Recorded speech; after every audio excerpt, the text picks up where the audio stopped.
Dominic, welcome to Winning the Home Game. Thank you so much Hi, for Julie. thanks for taking your time.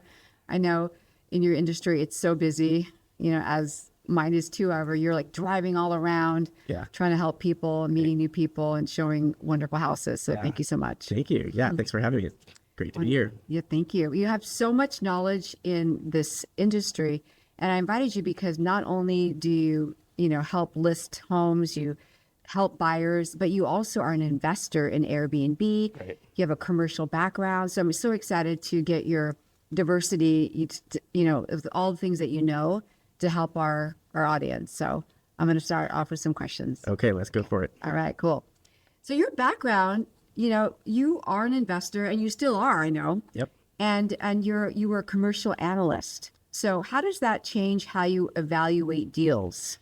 So basically my brain is like a spreadsheet. So if I'm looking at properties, I'm going through every single detail of what we can do to remodel the house or remodel the property and turn it into an investment property that's going to make a good return. We obviously use spreadsheets to analyze and create pro formas for our investments, but having experience in analyzing hundreds at this point properties, my goal is to get a good return. And so over a decade of experience analyzing deals has been my bread and butter, I guess. I love that. And so when you have a buyer just looking for their first home, that's such a great plus because you're already knowing if this property is going to be, if it's going to have value in the future too. Yeah, and I think most buyers walk through a property and there's something that they want to change. There's something that they want to customize. And oftentimes that can seem a little daunting to them. They're like, oh, I like this house except this bathroom or this kitchen or this flooring. And I can pretty quickly help them evaluate that property and see how easy it can be to make those adjustments and get them comfortable with buying the home. And oftentimes people don't have that background remodeling homes. And if more than 2 or 3 things start stacking up, it can be overwhelming and they don't want to buy. Right. I can help them ease them through that process and even recommend contractors to help them get through those updates to make it customized and make them feel that they're buying a good investment and, very easily make those adjustments so that they get what they want. Right. So good. So good. How would you describe your approach or philosophy when working with clients?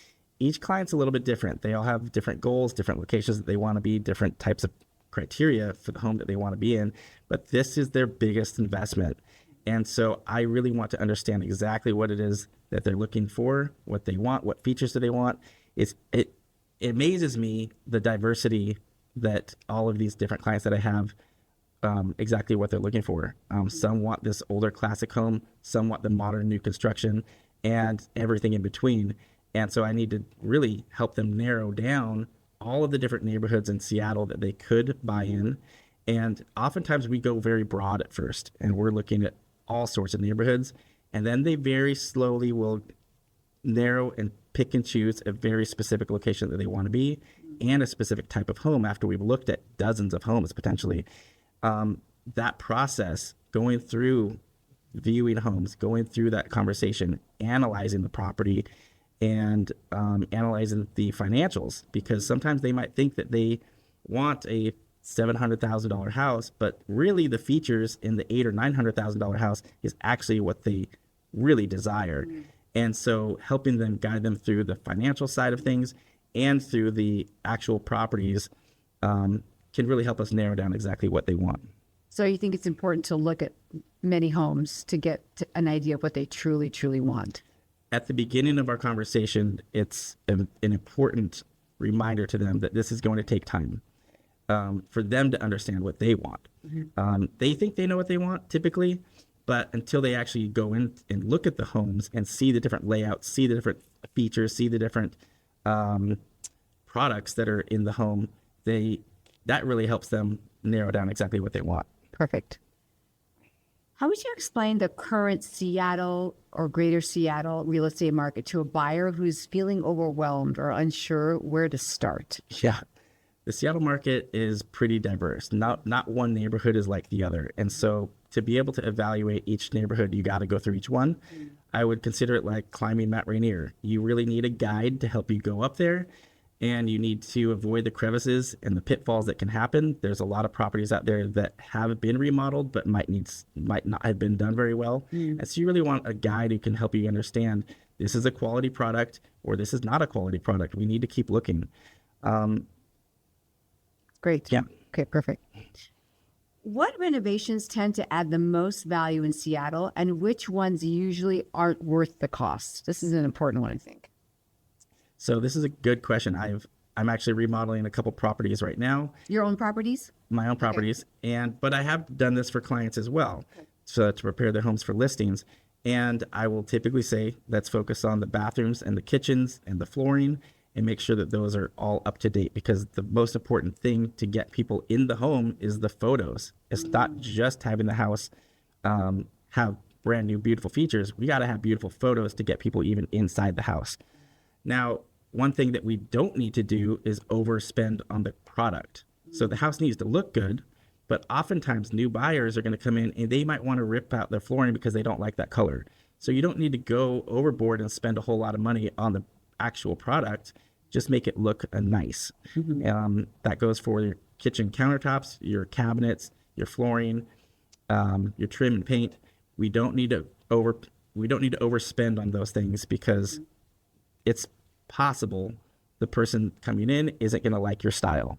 So don't get too crazy with your creative styles, because not everyone thinks the same way. Is it better to just go neutral and not, especially I'm sure that there's a lot of artsy people and they want to have different colors and brighter colors. What do you recommend? I typically just do a white shaker. Sometimes I'll do a gray in the bathroom to kind of give it a little bit of diversity. The tile might be white subway tile, and it might have a few features here and there, but I really don't want to get too crazy with the colors and whatnot. Right. And white will make it look bigger too. Yeah. Right. Yeah. Okay. All right. What's the biggest misconception buyers have about remodeling a home? So I think the biggest misconception is that if you spend $100,000, you're going to get $100,000 back out of it. It's very possible, if you buy the basics, that you're going to get a good return on your money. But if you spend more than you need to, you might not get the exact same return back. So don't overspend on the products. Okay. So it's really the product itself. But what about like painting the outside of the house? Good question. Always paint. Fresh paint everywhere. Everywhere. Okay. I go into homes that haven't had any fresh paint, and it just feels dingy. It feels dirty. It feels used. People want to move into a home that's clean and fresh, and if they have to paint it, they're likely just going to move on to the next property. Right. That's a great tip. Yeah. What advice do you have for finding and vetting good contractors? And I know you must have a lot of experience in this. Yeah. So 10 years ago, we would have to, pick up a phone book basically, or Google and start vetting people individually. There's some great apps now. Thumbtack is a really great app. In fact, that's what I mainly use to find new contractors if I don't have one in my Rolodex. I'm constantly looking for new contractors, but I have several that I've vetted, that I've worked with, and I use repeatedly, and I want to keep them busy. So anyone who's looking for a contractor, I'm happy to give referrals, because I want to help them get more work, and so that they come back to me and want to continue to work with me as well. Right. But utilizing the apps that are out there, like Thumbtack, those contractors have already been vetted, they have reviews, and they will respond to you if they're available. So I can put it out there for 10 different contractors, and those that are available will reply back to me. It's a really great tool. It saves me a lot of time. Have you had any bad reviews from that site at all, or anybody that came to you from that app and didn't turn out well? Honestly, no. Oh, great. Everyone that I've worked with so far from there has been really great. Okay. Yeah, and oftentimes they have a lot of reviews, so it's easy to vet through those, and so I can pick and choose just based on that. Yeah. Okay, I love that. That's a good tip. I didn't know that. I'm gonna download that app. Yeah. All right. What's one thing you wish your clients knew or understood before making an offer? They've already found their home and now they're ready to go. So I call this doing your homework. And so for every client that I have that we're looking at a home, we need to do all of our homework about that property. So we're going to be looking at the seller's disclosure. We're going to be looking at the inspection reports, or getting our own inspection. We're going to be making sure that their loan is prepared, and that they have not just a pre-approval, but an underwriting approval, so that they can make a strong offer.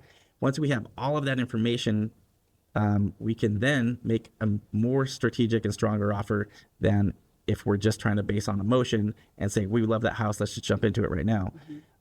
We never want to do that. I always want to make sure that we have all of our ducks in a row, and that's by doing our homework. Right. And I think that's why you win quite a bit too. I mean, we've worked together in the last 7 or 8 years, and many multiple offer situations, and your clients just seem to win. And I'm sure it's because you have all these steps Yeah. that is important for you, for your clients to go through. Yeah. I feel like most of the agents that we submit offers to will say your offer stands out because it's the best. Right. You've It's really clean. done your I homework. hear that a lot. It's clean. Yeah. That's wonderful. All right. So what's one money tip you live by? So in my investing world, I diversify my portfolio. I'm not just invested in real estate. I'm invested in restaurants. I'm invested in multiple businesses. My family owns a coffee plantation that we're starting. My family also owns multiple cafes. So we just really like to diversify our capital into multiple different industries. And it's fun. I mean, I don't just like investing in stocks. I like investing into businesses and things that I enjoy. So Or do you think you're more of a risk taker? I am. I'm one of those guys that doesn't like to see a whole bunch of money in my bank account. If I see it, I want to invest it. And I don't just like investing in stocks. I want to invest in fun things. Right. Is it risky? Can it be risky? Yes, sometimes we invested into a chain of restaurants in California, and some of them didn't make it, but we still have them. So it was a really cool business, and we really I wanted to invest in it. So we did. I admire that. I admire taking risks. I think that's really important. Yeah. And coffee plantation, where is this at? So my family owns a property down in Mexico, right outside of Mexico City, in a town called Valle de Bravo. And one of our partners down there wanted to test out growing coffee plants and seeing if it would grow in this high elevation that our property is at. And so at this moment, we have over 3,000 coffee plants that were put into the ground about 3 years ago. And now you can typically harvest a coffee plant at around the 3 to 5 year range. So they're just now getting to the point where we can start harvesting them and testing them and seeing how the coffee tastes. And eventually the goal is to have like a new coffee brand come from this. So it's pretty exciting. It's a very cool business to be involved in. And my parents are more involved in it than I am, but at least I get to go down there and visit it and see it and learn about the growing process. And it's just a super cool business to be in. That's amazing. That's amazing. I love that. All right. Okay. So what's one must-have kitchen appliance household item you can't live without? Like day to day, what do you do? An espresso machine. Yeah, right. Coffee. That makes sense. Yeah. So our family also owns a espresso machine company based out of Italy, and so called La Marzocco. And so we supply basically the Ferraris of espresso machines across the world. Can you buy this on Amazon? You can't buy them on Amazon. Okay. You buy them directly from the company, but you get a custom machine. So you can get them in a diversity of colors, and they have home machines now.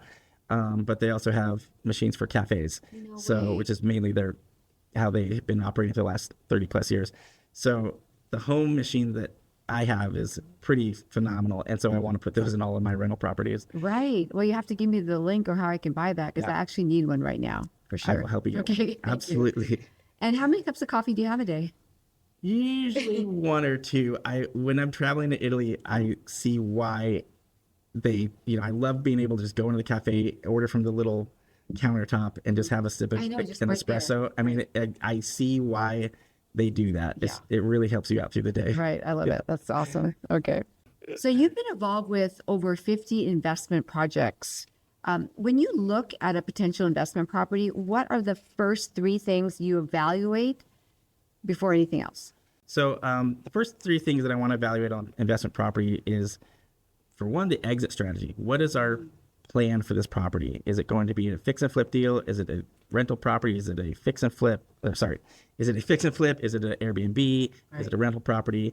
Or is it a new development? We're actually working on a project right now up in Linwood where there's a house on the lot, and we can potentially subdivide it and build 4 new townhouses on it. But that also means we need to understand the zoning, what's the permitting process, and how do we evaluate all that? And So each property has a totally different exit strategy. Right. Second thing is the cash flow or the return on investment, and how do we evaluate that? And then the financing. So how are we going to put our financing together? Who are we going to partner with, whether on the loan side, or who is it going to be our capital investors? Putting that part together is obviously really important. Love that. So what's an extra tip you can give us if somebody wants to buy or own a rental property? So not only is there Airbnbs, there's short-term, medium-term, or long-term rentals. I have all three. And so again, diversifying your portfolio can help you avoid the pitfalls of always having to deal with a ton of renters, but also take advantage of the various markets that there are. There's multiple tools out there that can help you for each segment. The medium-term market has a great new program called Pad Split. Now, they're not in every state, but in Arizona, we converted one of our Airbnbs that wasn't making as much income as the others because it didn't have a swimming pool. Everyone wants a pool down there. So what I did is I converted this 3-bedroom home into a 6-bedroom home, and we went on Pad Split. Pad Split, what they do is they separate each room as individual rentals on a weekly basis. So typically, someone will come in and rent one room by itself for a 12-week commitment. In a single family house. In a single family house. And basically, we converted the garage and the living room into 2 extra bedrooms. Wow. So now we're maximizing that house by getting each room rented separately. And basically, it's a co-living space for everyone. Is your ROI better on that? And the ROI is better because we don't pay as much in taxes. Because Airbnbs are the highest taxed rental property. It can be like 15% or more. Okay. Whereas a medium or long-term rental in Arizona is like 3 or 4%. So it dramatically decreases our expenses because we're not having to supply all of the toiletries and all the cleaning expenses for that. So the expenses go down, the taxes go down, and we're making more consistent income with that type of rental. So Pad Split's been a really cool program for us to, again, diversify our rental portfolio. I love that. Thank you so much for that. What makes an offer truly strong in today's market beyond just the price? So what are the other things that a client needs to have for a strong offer? So certainty is what wins in these offers. We want this, the seller typically just wants to feel that this deal is going to close. Okay. So I have another property deal that we're working on in North Seattle, and this woman has been trying to sell her property off market for almost a year now. We brought a couple of developers to her, but every time she seems to have she's had another buyer say that they're going to offer her more money. And every single time that it's fallen through. Oh, no. So when we just recently brought an offer to her that has this certainty, this buyer is willing to not meet exactly her price, but is willing to close. And so when she's more comfortable that the deal is going to close, it really provides certainty in her situation. It makes it easier for her to accept that offer. Okay. And what are those things? Is it like an underwriting approval versus pre-approval, or is it what makes the client feel certain? What makes a client feel certain about a deal closing is an underwriting approval, or knowing that there's proof of funds and the loan's solid. Right. Any uncertainty about financing can easily make a seller move to someone else. So making sure that the financing is lined up and solid is really important. What about inspection? Did that have an inspection contingency? Having a feasibility or an inspection contingency is typical. But making sure that our clients are able to get that done faster than everyone else, or even doing a pre-inspection, right, allows us to get a step ahead. So it's part of our homework. I'm capable and willing to get that pre-inspection done so that before we submit an offer, we can waive that inspection. So oftentimes people hear about people waiving all of the contingencies. Right. I want my clients to waive the contingencies so that we get a better offer. But I never want to tell my client, you need to waive these contingencies without doing our homework first. Right. So we do the pre-inspections, we get our underwriting approval, and that allows us to waive our financing and waive our inspection contingencies. And that gives certainty to the seller that we're going to be able to close. Would you do a pre-inspection if there weren't multiple offers? Yes, if like we that. have the time. Okay. It still makes your offer stand out and it makes it stronger, because if there is situations that we need to negotiate the price down, it makes the seller still want to work with us. So if there are things that we want to negotiate, it ensures that we have more room to negotiate. It gives us more leverage to be able to ask for more concessions. Okay. Love it. All right. So you've experienced multiple market cycles since 2006. What lessons from the past markets are especially relevant today? So I was just reviewing the market cycles this morning, and every time I look at them, they're the same. Oh, really? Seattle has a very cyclical market. Wow, From okay. December to June, Okay. the home sales increase, right? There's 3,500 homes on the December, market. like December 1st? Like December and January. So right Okay, now, okay. in this period of time, we have 3,500 homes on the market. Okay. Very low inventory, right? Very low inventory. Compared to May and June, we will have 15 to 16,000 homes on the Wow. market. And that's just a spike in homes between that 6-month period of time Right. where more homes come on the market. And then between June and December, it goes right back down. And you will see this trend up and down, very cyclical every single year. Wow. So while we look at the news and the media might say, oh, the market's booming or the market's crashing, it's very cyclical. So I don't ever want to get emotional about what's happening today, because I know what's going to happen next month. Right. I know what's going to happen the month after. And so helping my clients understand that if you're going to be buying in January or February, guess what? There's going to be less opportunities. So be okay with that. But there's also less buyers, Less too. competition. There's less right. competition because everyone just doesn't see a lot of opportunities. Right. They're like, well, I'll just wait because I just don't see a lot of homes out there.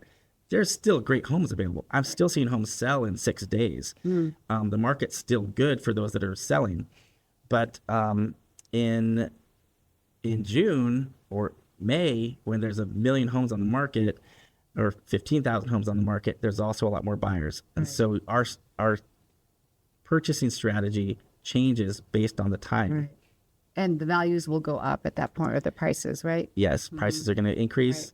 Right. And oftentimes when the market's slowing down, when there's less buyers, prices may drop. Right. But that allows us to get more concessions for our Right. buyers. Right. Yeah. Okay. If you know you're going to have a baby in 5 years, you should just buy the bigger house now. Yeah. I have several clients that are planning for the future. So I have a couple right now that they're looking for a house. They don't have children yet, but they are planning their purchase now in a neighborhood up in Shoreline because they want to be near good schools. They want want the 3+ bedroom so that they can plan for their baby in the future. They're planning their future. And so I'm helping them with that process. Yes, with that in mind. What's interesting about that is most people that I pre-approve, they're approved for almost double the amount that they're actually seeking. Yeah. And I think there's a lot of fear behind that. Like, what's going to happen? I don't know what I'm going to, if I don't want to spend too much money. But sometimes they can, if they just go a little bit higher, they can really get what they want. Absolutely. And so I guess what you're saying is if they know they're going to have kids in 5 years, or they know they want to be in a good school district, that just do it now because it's just going to the prices will just go up. Would you say that's true? Oh my gosh, that's so true. I think you can always find a home in the price range that you want, but finding the home that's going to be the fit for your family in 3 to 5 years, you might want to jump up a little bit because you're going to get a little more bang for your buck, less headaches, Right. a little more modern. No, you're right. Like, I have clients right now that are selling their condo because they're going to have a baby, Yeah. and they have to go through that stress. Yeah. I mean, I'm happy to help clients get into their first home. And sometimes it's a starter home and it might be smaller because that's just the budget that they can afford. I think it's great to get into your starter home because getting out of a rental property that you're paying $3,000 or $2,500 or $3,000 a month, you can put that into your starter home. And that starter home absolutely will appreciate over time. Right. So it doesn't hurt to go there, but if you can increase your budget from $600,000 to $700,000 or $800,000, you will have a much bigger home, a better home, and More options, yeah. more options for your future. So where do you see the Seattle real estate market heading over the next few years? I know you're not a fortune teller, but what, from your experience, what do you think is going to happen? So I think the market's been settling for the last couple years. Seattle used to be one of the fastest appreciating markets. It used to be just a frenzy here. We used to have it felt like we were all fighting to get these homes and just skyrocketing our offers to beat the competition. It doesn't feel like that anymore. The frenzy's kind of tapered off. So we're getting into more of a rational market. People are being much more cautious. They're being much more picky as they can be, as they should be. But I think we're going to be helping sellers make really good decisions, and quality homes at good locations will always still win. Okay, love it. All right, here we go. The home game highlights. If someone's considering buying an investment property or an Airbnb, what are a few tips or advice would you give them before they start their journey? And I know I have an Airbnb now, and I've honestly had a great experience. I have a property manager. It does well, but I know that it could be challenging for people, but I'm pretty lucky. So what would your advice be? Yeah, I think buying an Airbnb is one, super fun. And my advice is to buy investment properties where you want to travel to. So even if it's locally, I own a couple houses up on Whidbey Island. I like to just get out of town. I don't want to necessarily have an Airbnb in Seattle because I can't really utilize it. That's an investment. It's a rental property. Yeah. But I want to invest in properties that I can go visit and travel and enjoy. So you could use it as a second home too. Absolutely. Oh, I love that. So some advice that I give to investors in Seattle, I say, go look at other cities. Get out of town. I own two homes down in Arizona. I own a home in Mexico. And so those are places that I want to visit. They're more affordable than Seattle. Seattle's a very expensive market. Right. But now I can travel all over the country and get out of Seattle in the wintertime. Do you have property managers for those outside locations? Yes and no.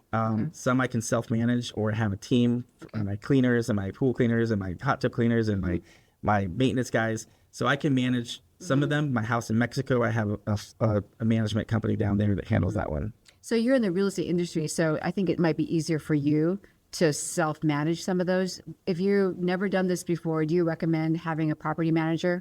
Yes. In fact, I started out with property management for all of them.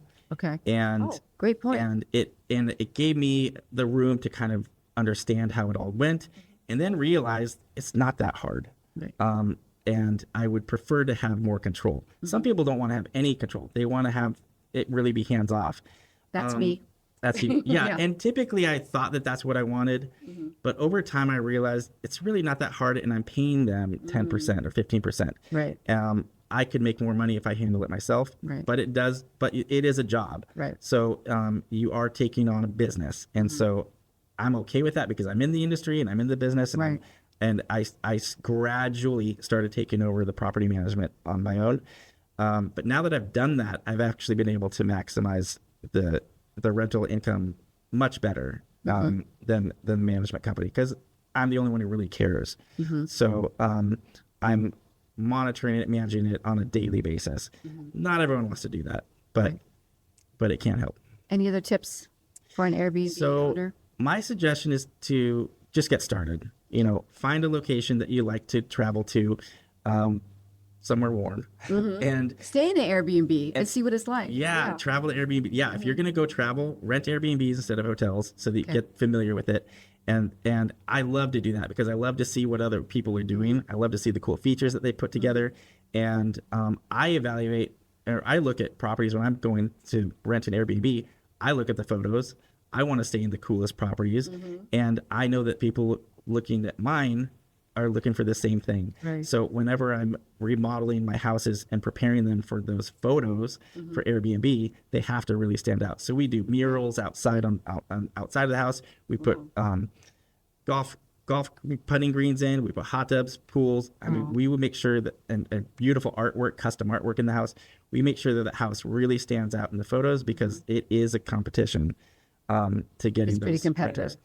And then the other thing is to diversify your portfolio. So if even though start out with one, but we have 7 now. Wow. I can't just put them all in Arizona or just put them all in Whidbey. I have to have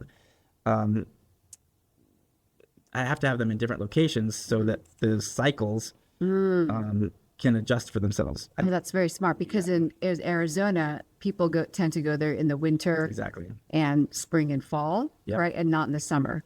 Yes. And then Ruby Island, people tend to go in Yeah, the summer. Oh, that's really exactly. smart. And another cool tip is you can actually do short-term and medium-term rents to Get your ROI up. yeah to so you can do short-term and medium-term rents to boost your income. So in the slow times in Arizona where it's 114 degrees, we might target insurance companies down there look for a medium-term tenant because people who have floods or fires or something, they need to move out of their house and they need to find a rental property. Their insurance company will pay for the rents, but they're looking for a 3 to 6 month term. And so we can put someone in our house in those slower periods of time. They can cover that rent for that period of time. And then we're not dealing with any of the headaches that come with an Airbnb. And then when it's back into the winter time, they're moving back out and we can take advantage of the high price points again. You mentioned target insurance companies. What does that mean? So insurance companies insurance claims for fire or water damage when someone's home is going through necessary repairs. Yes. Their insurance company is helping them find a new house for a short-term period of time. And so there's multiple insurance companies out there that are looking for rental properties that they can put into their rental pool. And if it's available, I mean, they're constantly looking for a rental that's available. And typically they need it within 2 weeks. So we may not be available year round, but typically we can plan ahead and say, hey, starting in June in Arizona, we're going to target the insurance companies so that we know that between June and September, we have a long-term tenant in there. That's amazing. So how do you target insurance companies to gain tenants in the Airbnbs? So the insurance companies that are in this space, they have websites that you can register your home as a rental property that they can request you for renting for their clients. A homeowner who's had property damage, the insurance company is required to give them a like-for-like house. So I've actually had a couple who moved into my house and they had a 5-bedroom house and they needed a 5-bedroom house even though it was just 2 of them.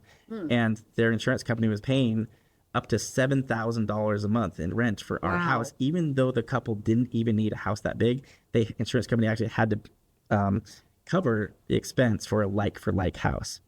That is such a good tip. Thank you for telling our viewers on that and telling me. That's amazing. I love that.